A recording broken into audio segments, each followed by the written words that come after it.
I guess the most frustrating part for me was whether it was the media or past players who would always, particularly in the last 2 years, be attacking me about retiring. It felt like attacking. It was disappointing. I mean, I could have retired any time in the last 2 years. I was happy to, there was no issue. I was still playing well, I was still motivated. I think if I retired from international cricket, I still would have been playing cricket, I would have been playing big fashion. It wasn't a motivation thing.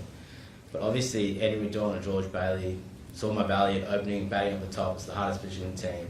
And I kept putting myself out there for the team. I was like, sure. And even last year, where we got to Melbourne, I reckon, yeah, Melbourne, and I sat down with Eddie McDonald. We always had our little catch-ups. And I said to him, you know what, if at any stage right now, if you want me to retire, I will retire straight away. I have no issue. I'm not hanging on for myself. And that was the most annoying thing, because I felt people were coming at me, and I felt, you know, they were saying I was selfish for staying on, but I wasn't staying on for myself. I mean, Andy McDonald, not begged, but practically said, no, I want you to stay. We need you for Sri Lanka and the World Test Championship. I want you to stay on. And so I did. And so it was never totally about me.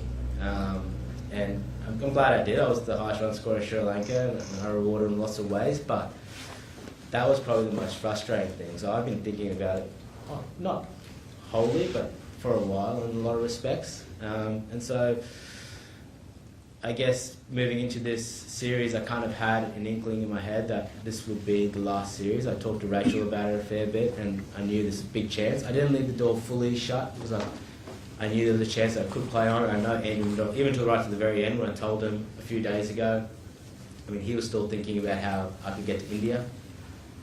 So I'm glad I get to leave on my own terms, with a little bit of dignity, and go out the SCG where I love.